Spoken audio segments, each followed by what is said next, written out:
Hello, everyone who's joined us today for the October 2021 monthly webinar. My name is Michael Kramer.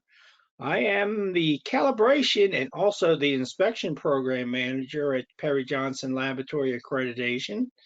And as you can see, this month's webinar, we're switching gears a little bit. We're primarily over the past several years I've been doing this has all been regarding 17025 and PJLA's various policies, PL 123, SOP3. This is going to be presented on a fairly new program for Perry Johnson. We do have our ILAC MRA recognition under 17020, and we do have several facilities accredited under 17020, and it appears to be a growing area for us. So again, welcome. If this is your first time at one of our webinars, this webinar is being recorded. You can go back and listen to the recording at the Perry Johnson's website. We'll just follow the webinar tabs to past webinars. You can also, if you're interested in just obtaining the slides, you can also do that through our webinars, or excuse me, through the through the website. So everybody that's joined us, you're muted right now. So hopefully everybody can hear me loud and clear. At the end of the webinar, we are going to look to see if I have any questions. So you should have a space there where you can type in questions when we conclude today's session. I'll review them. Please keep questions in regards to today's area, which you can see is going to be an overview of 17020. So there it is. There's if you're joining us out of curiosity and you're not really in tune with 17020, perhaps you're one of our regular 17025 laboratories. 17020 is an inspection standard. So this covers an array of inspection activities, includes examinations of such things as materials, products, installations, plants, processes, could be work processes or services, and determining whether they conform with requirements and subsequent reporting of the results of these activities. Inspections can concern all stages during the lifetimes of these items, including the design stage. One thing with inspection, it normally requires the exercise of professional judgment in performing an inspection, and particularly when assessing conformity with a general requirement. So the topic of this is an overview. We're not going to go through the entire standard. What I'm attempting to do here is go section by section, basically highlight some key elements that are within each section, and then also myself looking at 17025 ISO 9001, for example. There's some unique things I think in 17020 that I'm attempting to bring to light during this overview. So one thing with inspection is particularly strong on impartiality. Section 4.1 is impartiality in inspection bodies. When we accredit inspection bodies, one thing we determine is your level of independence or impartiality. And the 17020 standard actually defines types of inspection bodies based on independence of the items being inspected. So you see section 4.1 under impartiality and independence. We reference there's an annex. There's a lot additional detail other than what I have here under Annex A in determining type A, B, or C. But basically, in a brief synopsis, a type A inspection body, you're totally independent of the item or the activity being audited. You're not connected to the organization. You have no ownership. You're completely unbiased participant of the items that are items, processes, whatever it happens to be, which is being subjected to your inspection. Type 2, you're actually part of the organization, but you form a separate part of the organization. There's definite boundaries there. You're supplying services, however, to the parent organization. That's type B. Type C is you're actually part of the organization, and you can also be in the same part of the organization. With a type C, however, you have to have some safeguards in place within the organization to ensure adequate segregations of responsibility and accountabilities between those inspection activities and the other activities that are taking place within that section of the organization. So once again, section 4.1, impartiality and independence. We have type A, B, and C are defined in this section. And we also have an annex if you're want additional detail as far as these types of inspection bodies. Seems like the current ones that we have at PJLA, I believe everybody that we have currently is a type A type inspection body. It's, they're in the business of doing inspections. They're not related or involved in the company or organization that they're providing their services to. Section 4.2, pretty straightforward, confidentiality. That's basically there's the requirement concerning confidentiality, which of course is the state of being kept secret or private. So their main thing, yes, it's pretty self-explanatory. Information that's obtained during inspection activity is to remain confidential.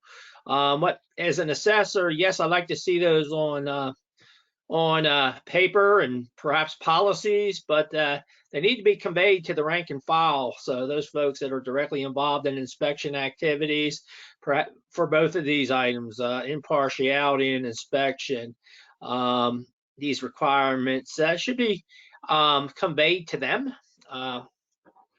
So again, 4.2 is a section on confidentiality.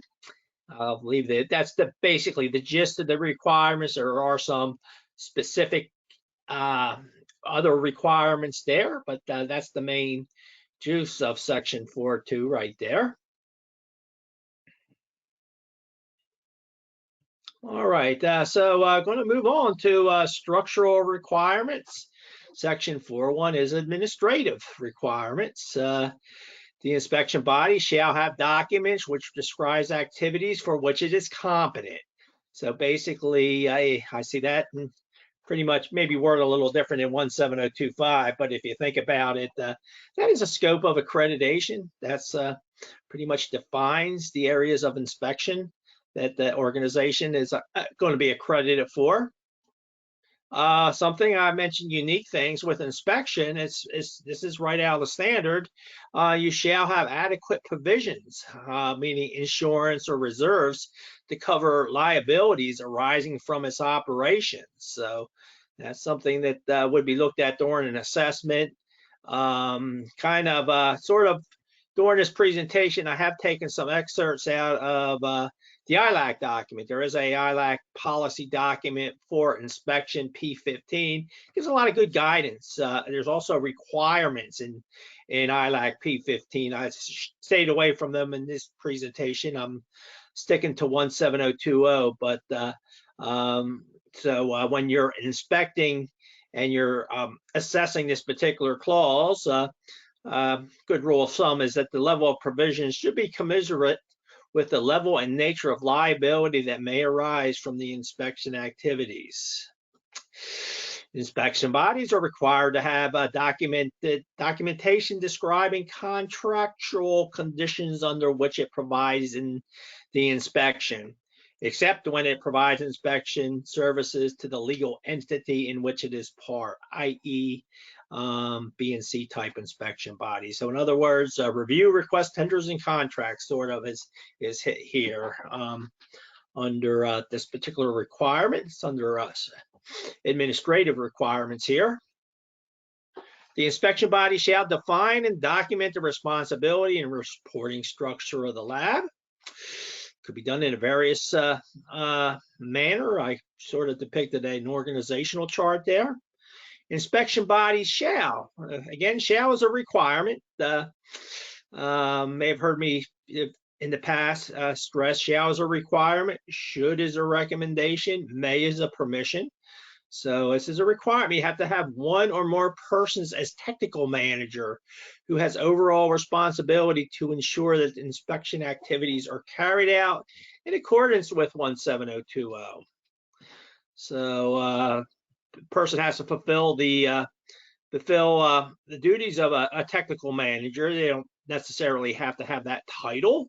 And you can also, of course, who's ever technical manager will need to be technically competent in the areas of inspection that they're overseeing. And you may have more than one. You could have various different types of inspections and have an assigned, i.e. technical or however named the individual over different areas of inspection. Again, something sort of used to be in 17025, it is still in 17020, is deputies. So when the inspection, if the technical manager, in their absence, you have to have, as required, one or more persons who would act in their behalf or deputize, as stated here. The only exception for this would be if it was defined, if the absence of that key personnel will cause a cessation of the work. In other words, the work will just not be performed while that individual is not available, then the requirement for having deputies would not be applicable. 17020 requires job descriptions or other documentation for each position category within its organization, which is involved in inspection activities. So a job description should detail such things as duties, responsibilities, and authorities for each position category. All right, going on to resource requirement, personnel, section 6.1. So competence requirements. Inspection bodies are required to define the competence requirements, and this is for all personnel involved in inspection activities. And this will include such things as education, training, technical knowledge, skills, and experience. And as mentioned earlier, professional judgment is normally a key element when performing inspections.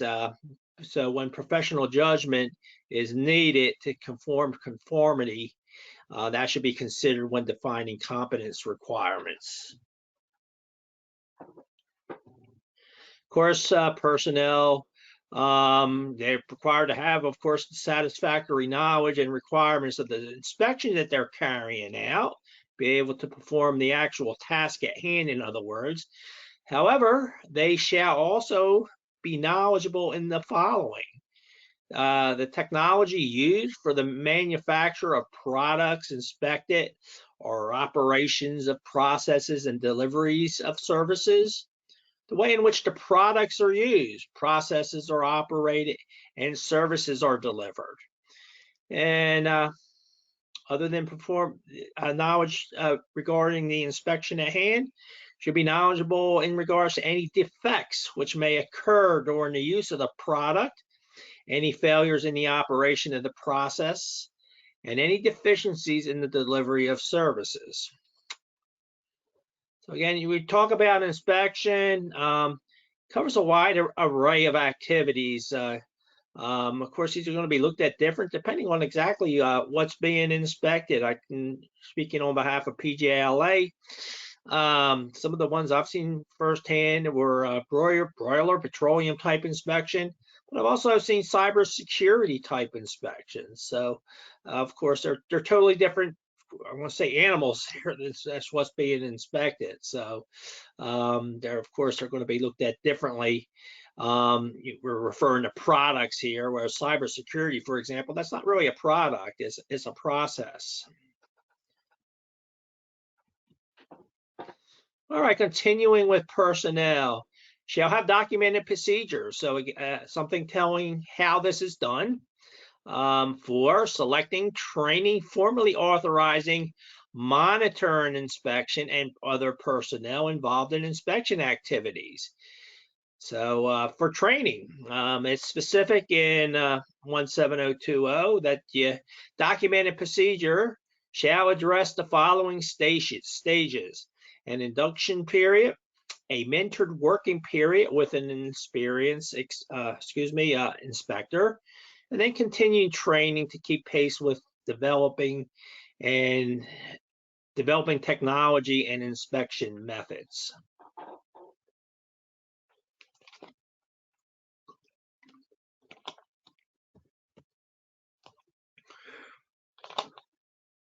Something I thought was kind of different than what I'm used to seeing in some of the other standards. It's required in 17020 that each inspector shall be observed on site unless there is sufficient supporting evidence that the inspector is continuing to perform in a competent manner. Records. So when you see shall maintain records, these are things that's showing that this has been done. The inspection body shall maintain records of monitoring, education, training, technical knowledge, skills, experience, authorization of each member of personnel involved in inspection activities. So records of authorization, for example, that would be once somebody is officially authorized to perform an inspection on behalf of an organization, completed their training, and what's the record of authorization should specify the basis of which authorization was granted. So was that authorization granted based on all-site observation of the inspections, perhaps? Another item here, and this is directly from 17020, is the personnel involved in inspection activities shall not be remunerated in a way that influences the results of inspection. So that's how they're paid. So I sort of like this in the standard 17020. What that promotes is it promotes quality, of course, over quantity. So you don't want to have your folks paid in a way that would rush inspections, for example.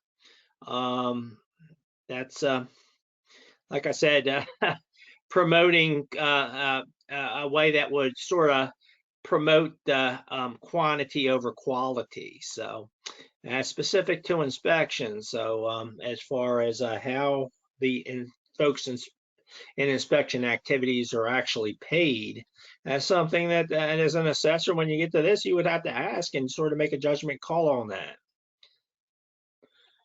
All right, moving on to facilities. Your inspection body, you have to have rules for access to and use of specified facilities. Also, the equipment used to perform inspection. Any equipment used shall be maintained in accordance with documented procedure and instruction and calibration. So if the equipment has a significant effect on the result of the inspection being performed, it has to be calibrated before being put into service. And then it's not just a one-time thing. It's got to be calibrated according to a established program. I'm going to expand on that a little bit here. So the overall calibration. So that's the other area I'm over. 17025, Calibration Program Manager. it shall be designed to opt for your calibration. That when you have a calibration that is determined to be traceable to national or international standards of measurements where available.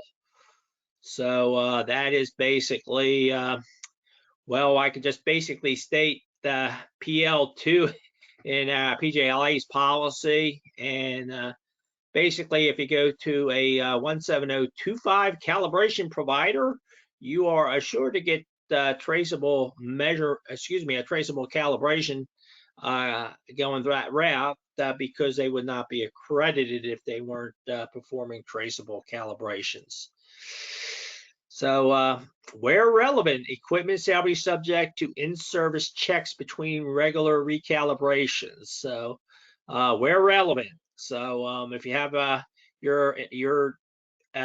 say you have a pressure gauge, you have it calibrated, and you don't have anything done in 2 years, and the device happens to drift and fall out of tolerance, you may have an issue there with it actually impacting results on inspections that were performed using that gauge. This is basically saying that where relevant, you have some sort of intermediate checks between calibrations to avoid perhaps that pitfall. So again, expanding on that, where equipment is subject to in-service checks between regular recalibrations, the nature of checks, the frequency, and acceptance criteria should be defined. Okay, continuing with facilities and equipment. This is where relevant for the outcome of inspection, the inspection body shall have procedures for the following: selection and approval of suppliers, i.e. purchasing, verification of incoming goods and services, and ensuring appropriate storage facilities. So if you acquire say a reference material that need to be stored at a specific temperature and humidity level, that would be an example of that last bulleted item. So the verification process, items come in, you want to assure you got what you ordered or got what you paid for. The verification procedure should ensure that incoming goods and services are not used until conformance with specifications have been verified. Have an example there. So if you ordered water and you specified that through your vendor, grade 3, as specified in ISO 3696, you just comes in, you want to ensure that perhaps that certificate of analysis is reviewed. And in fact, it does meet those specifications stated there, if as an example. Okay, under facilities and equipment, inspection covers computers here and automated equipment. And of course, your inspection body shall ensure that computer software is adequate for use, and you have procedures are established and implemented for protecting integrity, security of the data. And of course, computers and automated equipment is maintained in order to ensure proper functioning. Still under facilities and equipment, requirement. Inspection bodies are required to have a documented procedure for dealing with defective equipment. So if equipment is defective, it shall be removed from service by segregation, prominent labeling, or marketing. And if the equipment happened to be used on actual inspections, and then it was determined to be defective, the inspection body shall examine the effect of the defects on previous inspection when necessary and take appropriate corrective action. Records, have to maintain records on equipment, including software. This shall include the identification and where appropriate information on calibration and maintenance should be maintained. Could be electronic, could be hard paper filed copies, but they have to maintain records on the equipment that are being used in conjunction with the inspection activities. All right, moving along here, subcontracting. So it may or may not apply, depending if you subcontract. So when we talk about subcontracting here in 17020, these would be activities for which you are accredited to do. And for whatever reason, could be because of an unforeseen circumstance, you made the decision to subcontract it out.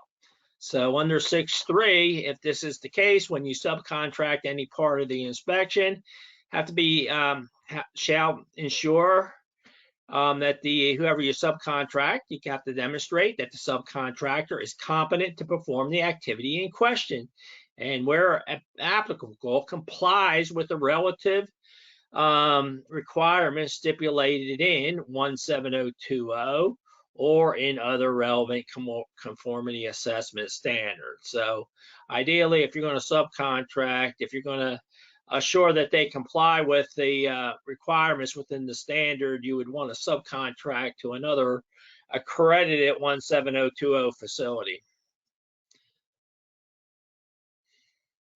And if you are going to subcontract, 17020 states, hey, it's not something you can just do.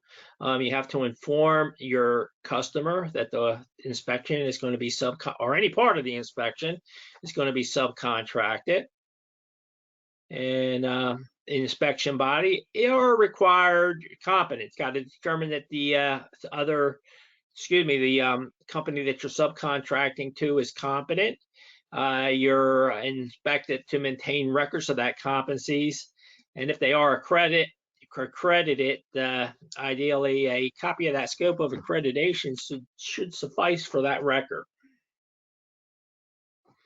All right, 7.1, we're looking at inspection methods and procedures. So, of course, you have to use proper methods and procedures, which are defined in the requirements for which inspection is to be performed.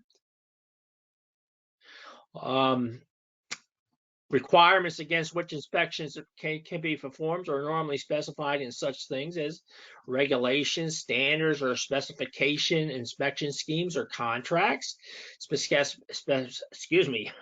Specifications can also include client or in-house requirements. Increasingly, new technologies such as drones, cameras, special glasses, artificial intelligence can be introduced to be used during an inspection. This could be as a partly replacement of an existing inspection method like the human eye, or as a new inspection technology. So some of these involving technologies may incorporate new technologies. Looking at, like I said, inspection covers a wide array. One of them comes to mind is bridge inspection. I'm looking at that drone there, so might be actually more detailed visual than the actual human eye, and be able to conduct the inspection in a much more safer manner. Continuing with methods, for whatever reason, the inspection body is going to perform methods which are considered non-standard. These shall be appropriate and shall be fully documented. So a standard method is one that has been published and is recognized perhaps throughout the industry, and international, regional, or national sub-standards by a reputable technical organization. The means that methods development by any other means, including by the inspection body itself or by the client, are considered to be non-standard methods.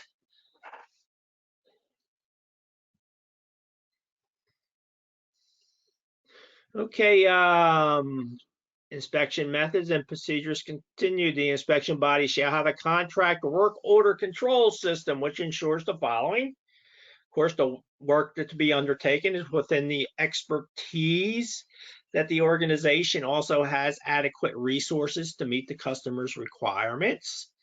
The requirements of those seeking the inspection body services are adequately defined, and that any special conditions are understood so that the unambiguous instructions can be issued to personnel performing the duties to be required.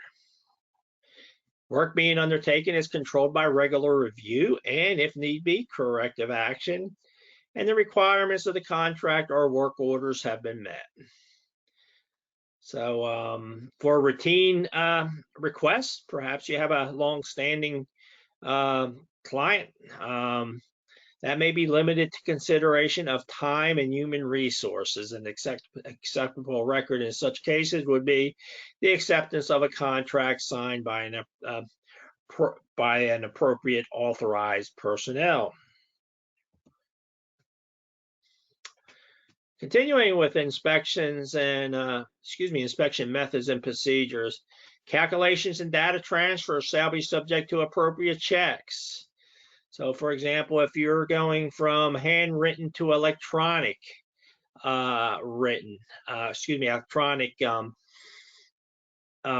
entry, that would be considered a data transfer. Should have checks there to assure that everything is being entered correctly.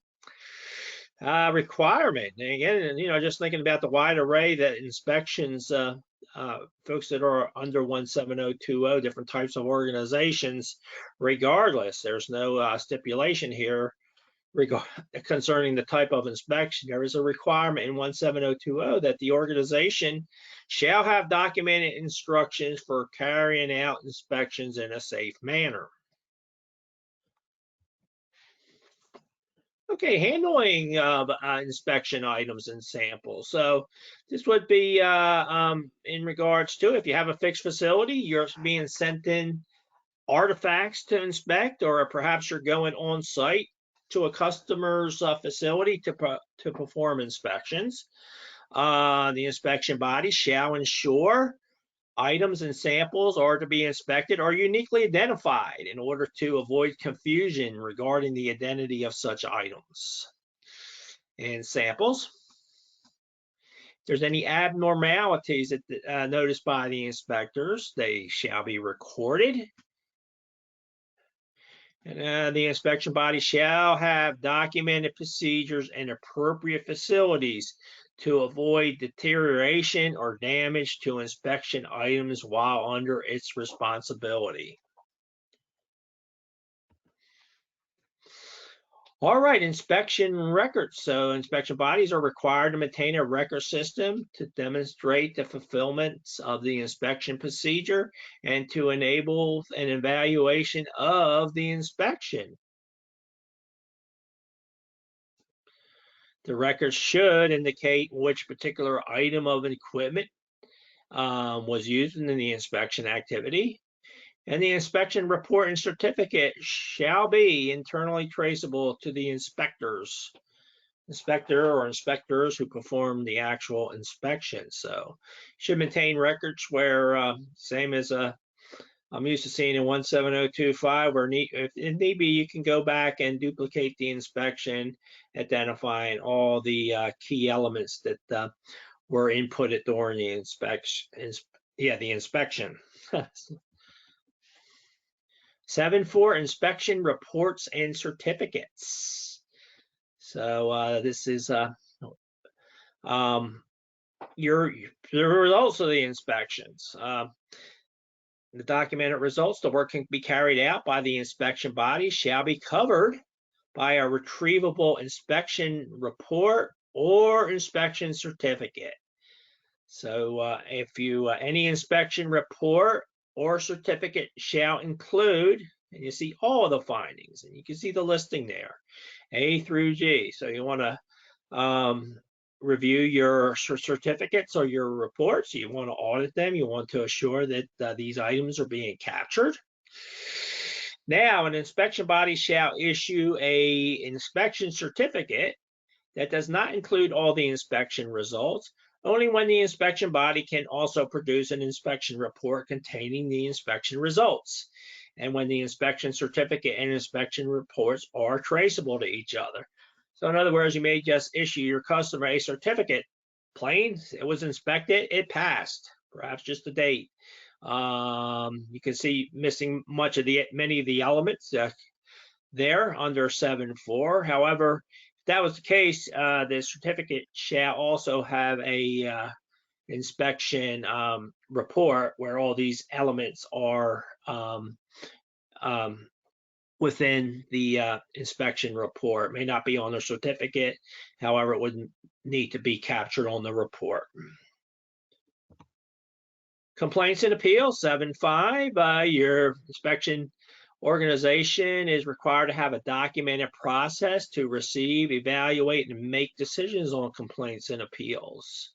So complaints, okay, of course, is a customer dissatisfaction for whatever reason. An appeal would be if you, a customer will not agree with your inspection results. They want to appeal your decision. And 7.6 jumps into the process. So you have to, of course, as mentioned here, you shall have a documented process. 7.6 says the process shall include A, B, and C. Have to include the within your process a description of receiving, validating, investigation, the complaint or appeal, and deciding what actions to be taken to respond to it, tracking and recording complaints and appeals, including actions undertaken to resolve them, and ensuring any appropriate action is taken. Requirement within the standard is when the decision, when communicated to the complainant or appellant, shall be made by or reviewed and approved by individuals not involved in the original inspection activity in question. So in other words, if I did the inspection, customer had wanted to appeal my findings, I would have to remove myself from communicating and reviewing that particular, in this case, that particular appeal. All right, going to move into section 8, which is management system requirements. First thing we look at is option A and option B. So same as 17025, an organization can be considered an option A and an option B. What are the differences? Well, option A is if you are not, I'm speaking on behalf of PJLA, Perry Johnson Laboratory Accreditation. If you are not registered by a recognized certification, such as perhaps Perry Johnson registers, you would be considered an option A, business as usual. The standard section 8 would be assessed in its entirety. The option B would be for an inspection body that has written a quality management system that complies with ISO 9001, which is 2015. And you are, in speaking again on behalf of Perry Johnson, you would need to be have a certificate by a recognized register. So if you're not 9001, it's business as usual. If you are, you're an option B. And PJLA is not something that we give you a green flag for. We sort of sample. We just assure these sections that we're about to go through that the inspection and the inspection activities were incorporated into the ISO 9001 activities. So again, if you're 9000, if you're not, all these requirements we're about to go through will be assessed in its entirety. If you are an option B, they should be incorporated in your 9001 quality management system. So the inspection body top management shall establish, document, and maintain policies and objectives for the fulfillment of this international standard, and shall ensure that the policies, objectives are acknowledged and implemented at all levels of the inspection bodies.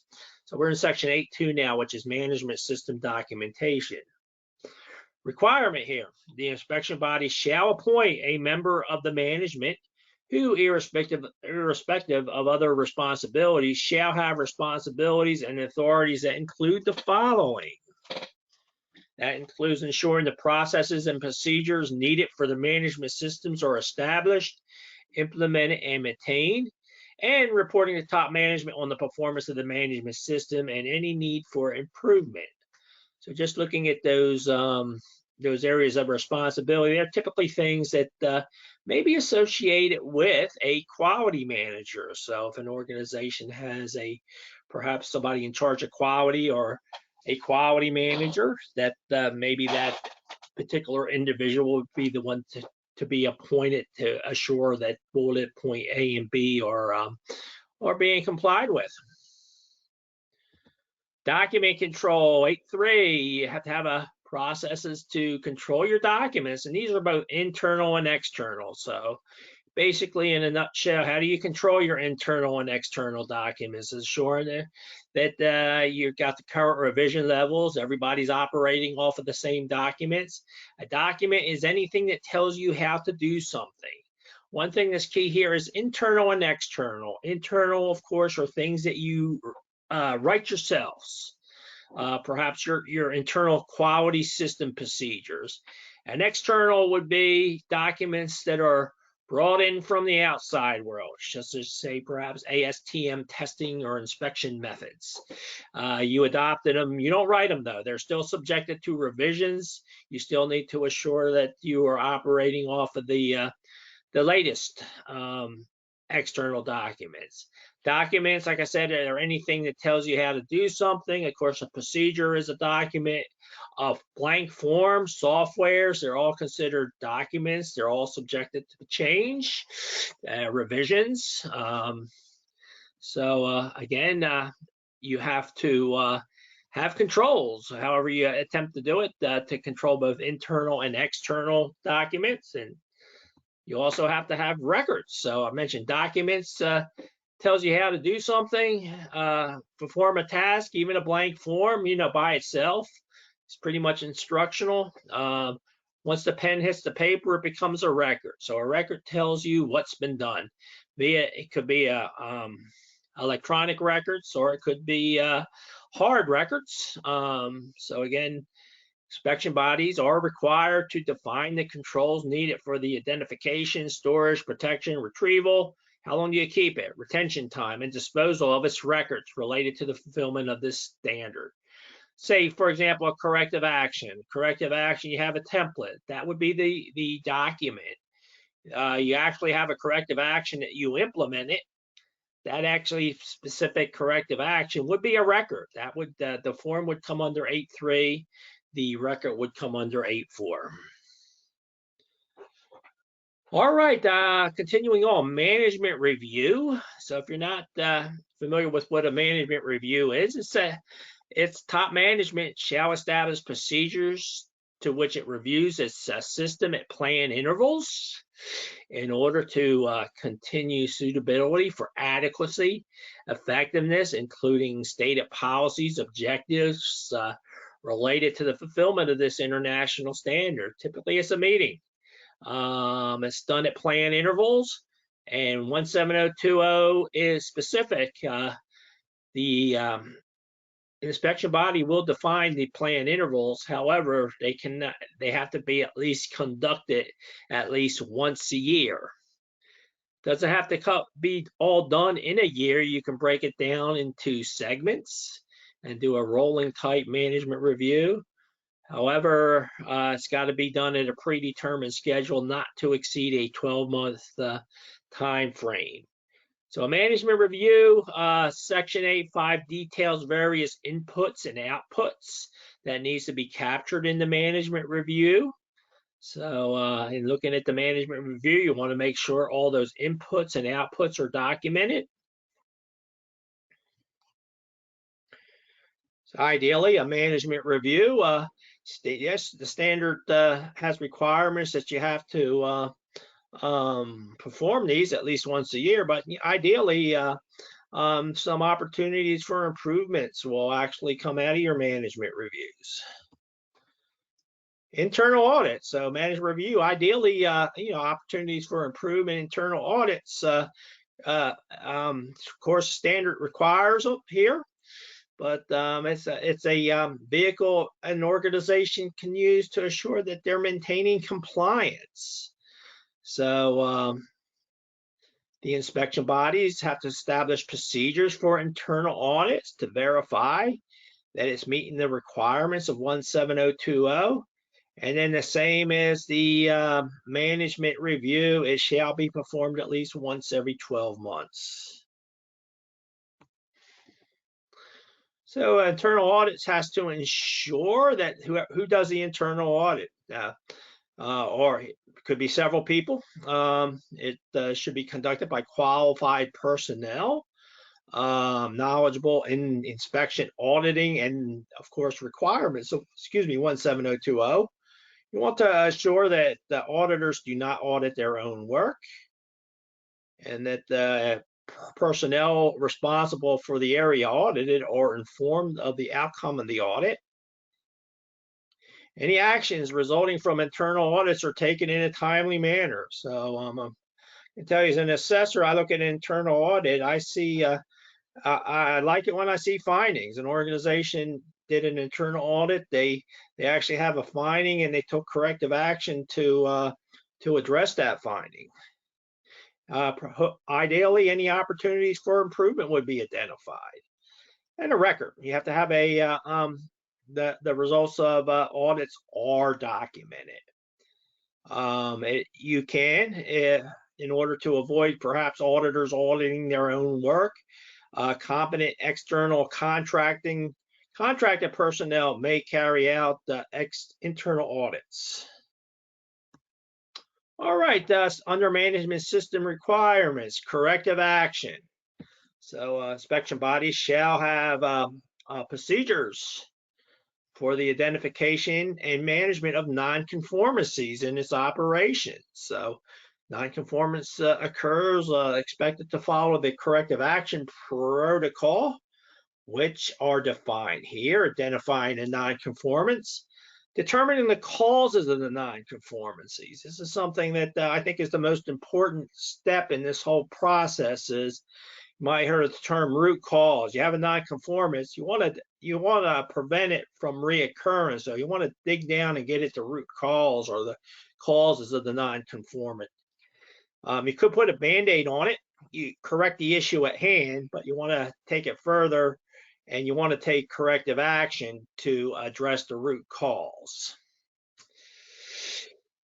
Evaluating the need for actions to ensure that nonconformities do not reoccur. So that's the key with hitting a good root cause and taking a corrective action to address to address the root cause. You want to ensure that corrective action is taken in a timely manner, and you want to record the results of the action. We're looking for a record. And you want to let some time go by here. So you took corrective action, you implemented corrective action, you want to go back and visit it and determine whether it was effective or not. Okay, last but not least, preventive action. So everything I just went through there with corrective action, you can walk over to preventive action. However, the big difference there is preventive action is a proactive approach. A nonconformance has not yet happened. You can look at it as an opportunity for improvement, or it was taken actually to prevent a nonconformance. So with corrective action, it's more of a reactive, something has already happened. Preventive action is a proactive approach. It's not yet happened. You may have heard CAPA procedures. That's corrective action, preventive action. As you can see, the procedurally, they're the same. One is the nonconformity has already happened.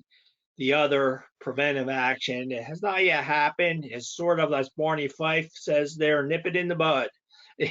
Get it before it gets used, sort of thing. Or could also be taken as an opportunity for improvement. Okay, that was a quick run through for 17020. Like I said, there's a lot of other things in there. I just basically hit on the I would say the key differences, the key elements and things I thought was kind of unique to the standard there. So bear with me a moment here. I mentioned you had opportunities to ask some questions there. I know we covered a lot of ground in a relatively short period of time. We went through every section. So right now I'm not showing any questions. I'll give it a minute, see if we have a can get any questions in here.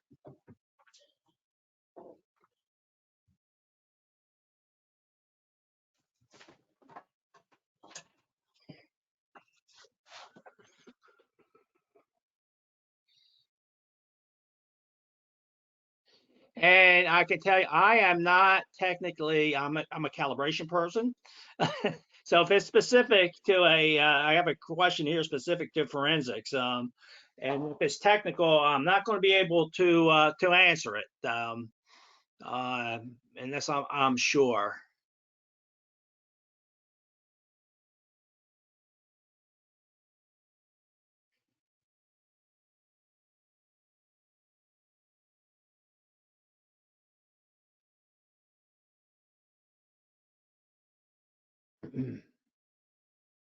Okay, got. Let me have a second to digest some of these questions here.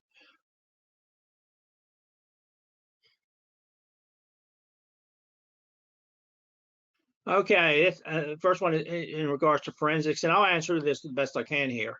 The forensics laboratory, for a forensics laboratory, what is the difference in having a discipline, latent prints firearms accredited to 17020 versus 17020? I've seen labs do both. What should a lab consider when choosing between 17025 and 17020? Just tell you basically the difference there is if it's a testing lab 17025, you're actually inputting into the actual test. The inspection, you're looking at it. You're not actually running the test. I hate to sound so vague, but you are actually looking at the end results there. Inspection is mentioned during this presentation. Depends a lot on personal judgment calls. So I would say inspection 17020, you're not incorporating the inputs into what's being inspected. If you're actually doing the testing, you're actually manipulating inputs and you're actually running the actual test. Does an internal auditor need to have a certification? There is no requirement there. The standard does not say shall be trained or shall be certified. The internal auditor has to be competent. So it's up to you to determine, that area of what you're going to hang your hand on as far as your internal auditor being competent. The standard did say they should be knowledgeable in, for one thing, the requirements of the standard 17020 and internal auditing. So the standard gives you a little guidance there in determining what you consider to be competent. Excuse me, what you would need to look at and determine whether an individual is competent to perform an internal auditing. Of course, if they're certified, that would be a good record. Perhaps they've taken a class or gone through a workshop, but there's not a specific requirement in 17020 that states that.